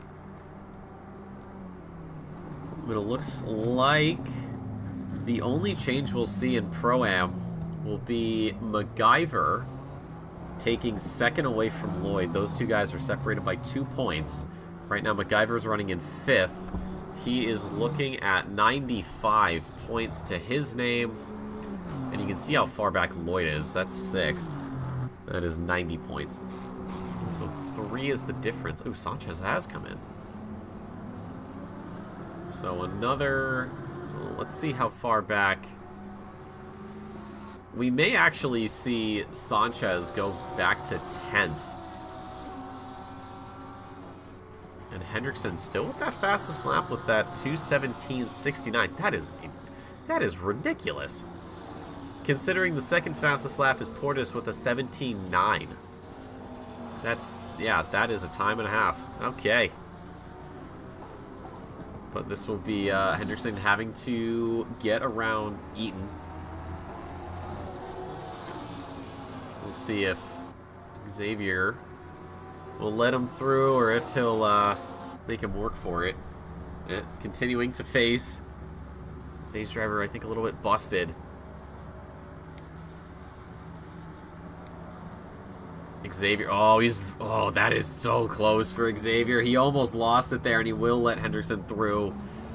Hendrickson right in the middle of the circuit, saying, hey man, I know you're going to try it. Let's think about this. So he'll be on the same lap, and now a lap down again. So Hendrickson will have to go all the way around a second time. Get around Eaton for a second time, but with just under 6 minutes to go here, that is not looking likely. And what is looking likely is Clifford winning this. Portis has been gingerly chipping away at that lead. 5.8 seconds. Considering where it was not so long ago. We are seeing a pretty solid drive, though.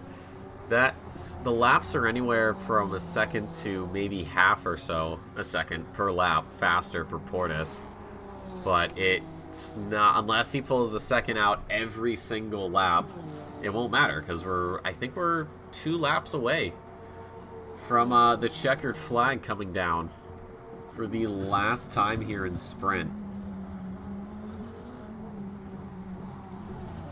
But he can, at the very least, Portis can catch a glimpse of Clifford before he hides behind a wall.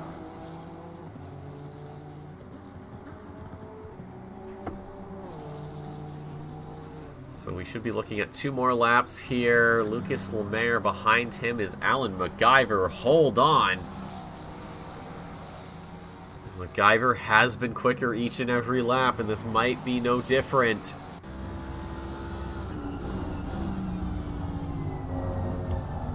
Could MacGyver grab even more points over Lloyd? You can see Lloyd, the 937, has just started out the second sector through Pouan just now.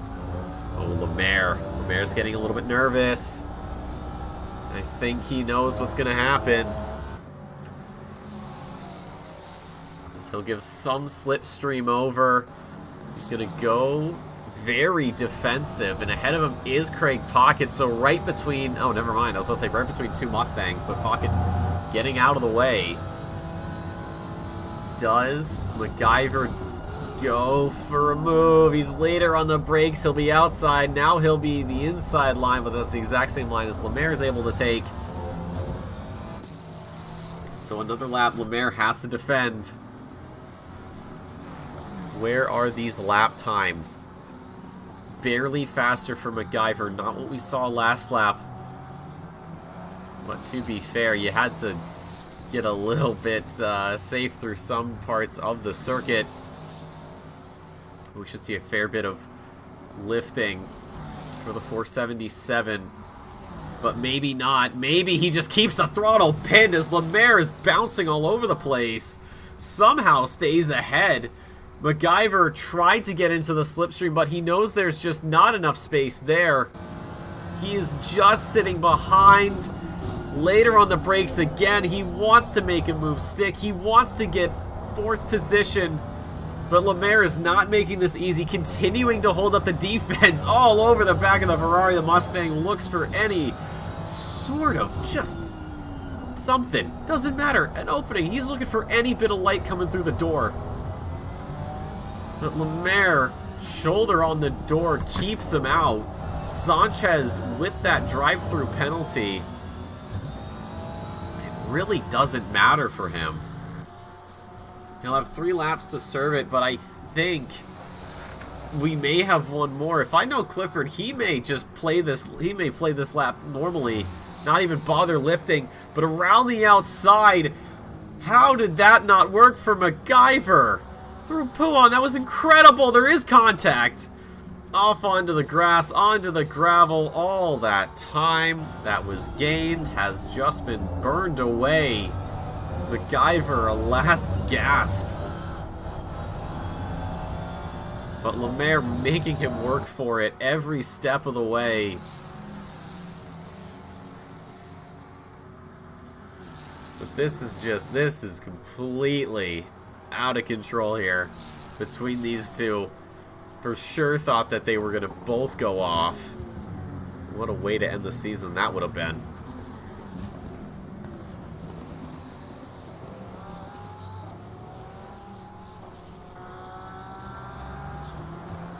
But where is Clifford?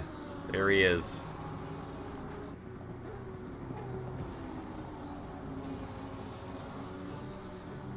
But this is, yeah, this might not be the last lap.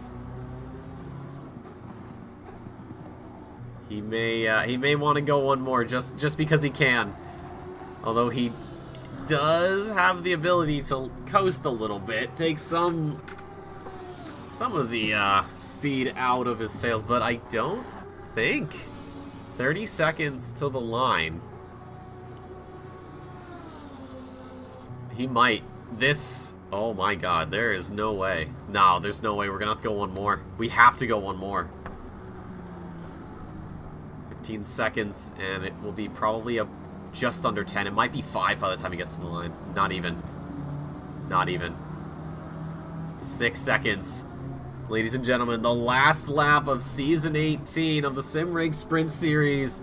Jonathan Clifford leading it over Kenneth Portis by just under 3 seconds.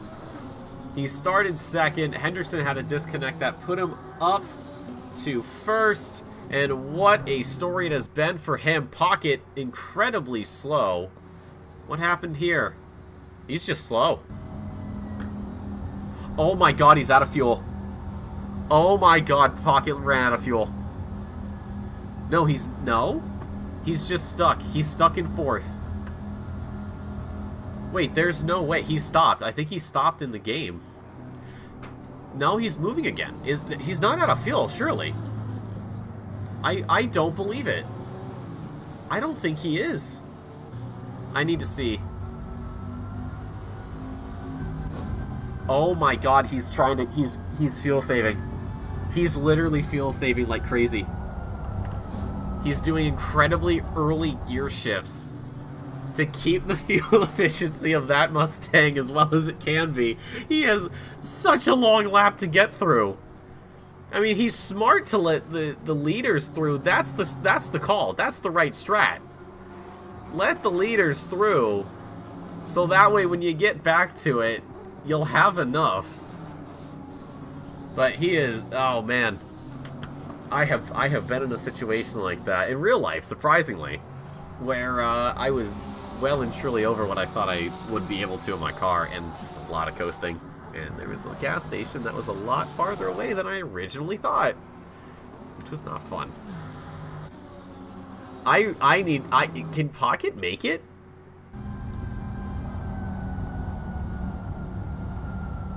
Oh my god, this is ridiculous.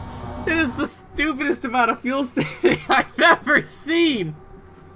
But I gotta, if he makes it back, dude, that's gonna be insane. But what is insane, this man right here, Jonathan Clifford, 999, struggled to overtake Loverank, but he's gonna make it 5 in a row. And it is not just 5 in a row, but it is gonna be the championship for the North American Sprint Series over Kenneth Portis, who will finish second. There was one of the other cars coming in behind. That was Hernandez. Hernandez finishes 7th, and he may be overtaken by Lemaire. Or no, he won't. I think he'll just hold on to 4th position in the Pro-Ams. Craig Pocket, where are you at, man? He did it. He's done it. Craig Pocket, he made the fuel load work.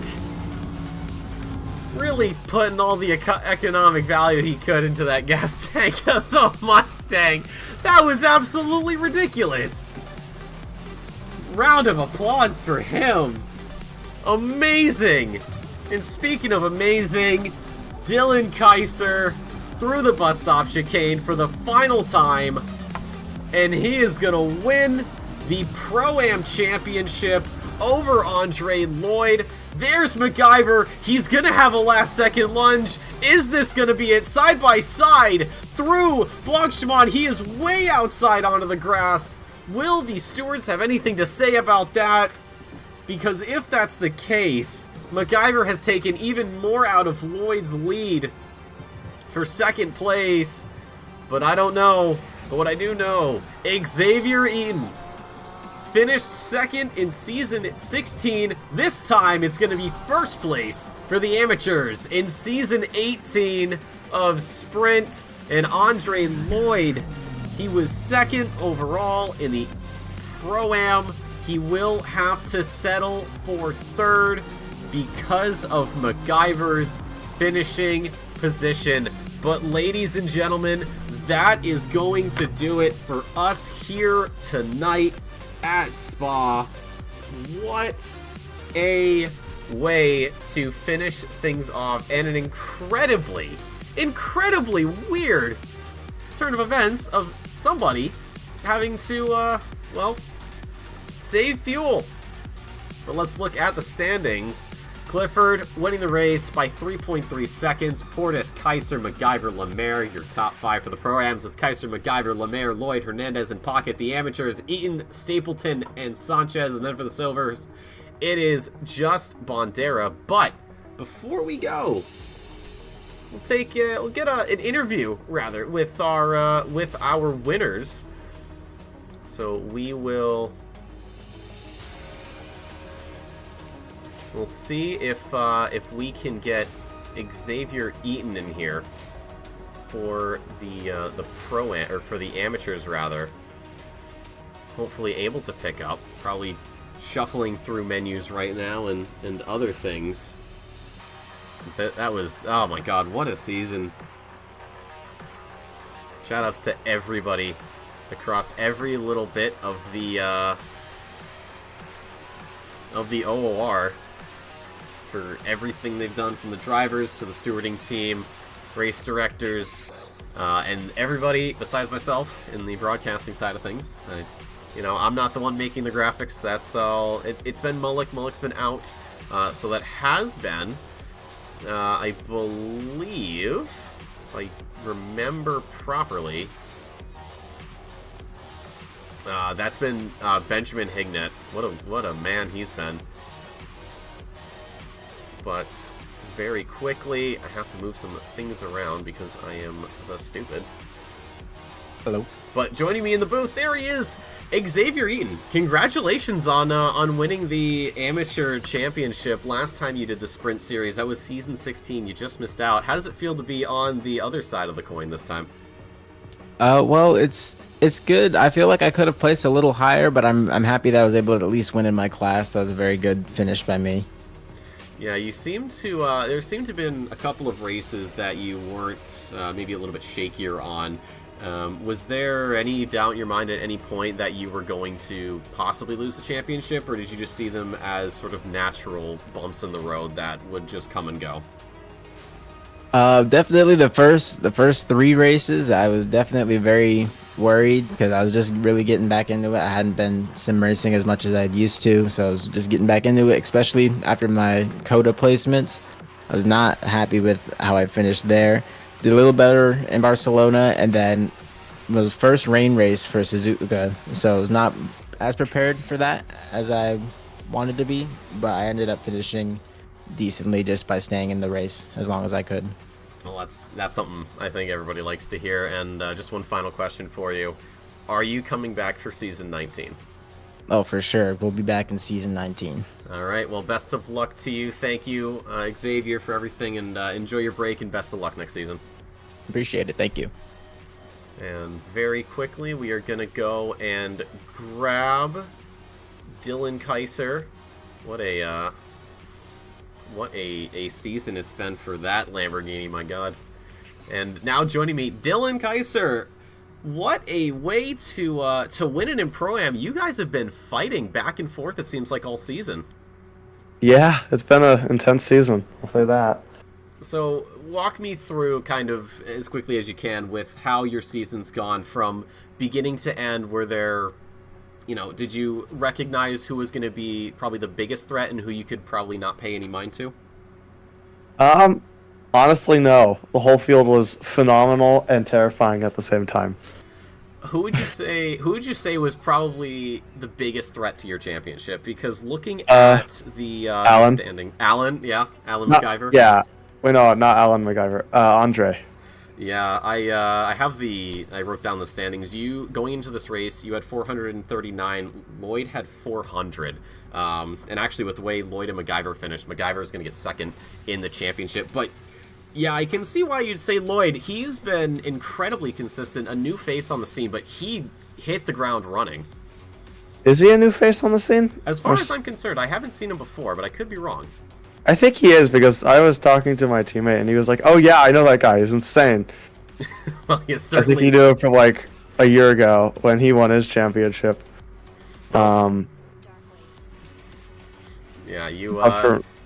Gave him a run for his money. If he's insane, you held him off beautifully. Yeah, I mean, first 4 set of races, was it the first one at Coda and the last one at Silverstone? I had a very bad race for both of those, and I think finished last in each of those races. Mm-hmm.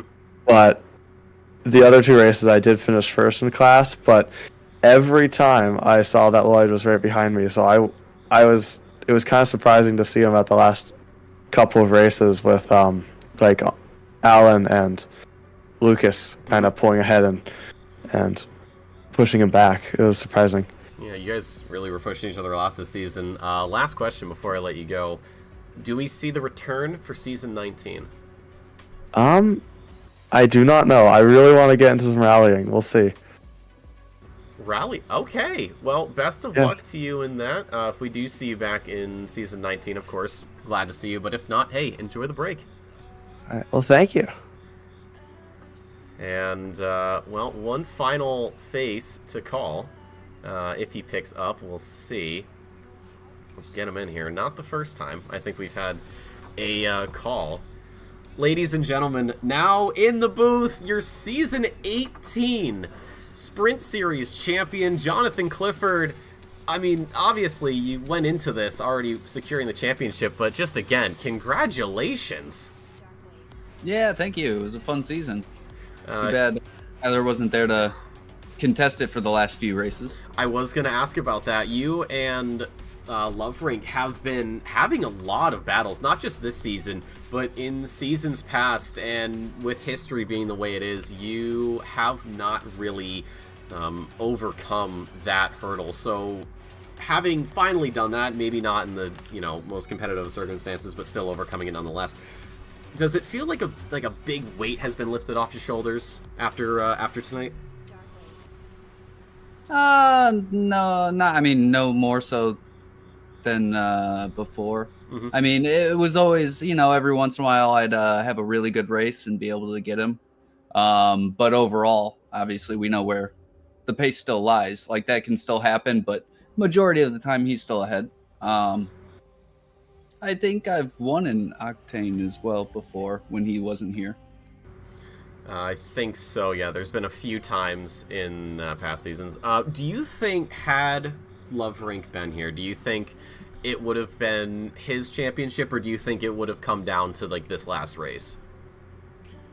I think it could have been close. I think he still had it, though, if he could have made all the rounds. Well, we'll have to wait and see. I know I asked you, but of course I do have to ask this with everybody. Season 19, does the champion return? Oh, yeah, planning on it. I'm really enjoying my time at Octane. I've been here for, they were the first league I signed up for. Can't remember which season. Haven't missed one since. Well, you've been consistent, and it has paid off. So, congratulations again, Jonathan. Thank you so much for coming into the booth, and of course, enjoy your break. Yeah, thank you. Thank you for all the great commentary on the races. Hope to see you soon in the future. Absolutely. But, folks, that is it. That's everybody. That's everything done for Season 18 in the books. As for me, looking forward to Season 19. Yes, however, I will not be back for Season 19. I would like to take a break. I don't think I've had a break since, back when I was doing North America and Europe, back when we still had European Sprint, so it's been a while, but I will still be around, of course. I will be looking to help out with the 24 Hours of Nürburgring coming up in November. I will also be doing some IRL commentating. I'm going to be over in Germany for XP Evo, but that's for Trackmania. I probably shouldn't advertise this, but I'm going to do it anyways. So I'll be there. You'll see my face, so if you don't know what I look like, hey, you'll have your best opportunity. And then, of course, I have another 24-hour race for the same game that XPO is taking in, also in November. But other than that, I'm taking a break. I really, really need it. My God, I am not burned out, but I'm definitely sort of feeling it. But other than that, folks, as always, thank you so much for stopping by, and thank you to Simrigs for another season of sponsorship. Hope to have them back on board again for Season 19 out of Melbourne, Australia. And my God, what a great batch of lads they are. 5% off if you're supporting us via the Patreon. Take advantage of that. Sim Racing, not cheap by any means. But folks, at least for a while, for the next while. As always, stay safe, stay beautiful. Congratulations to everybody. Thank you to everybody. Have a good night. We'll see you next time.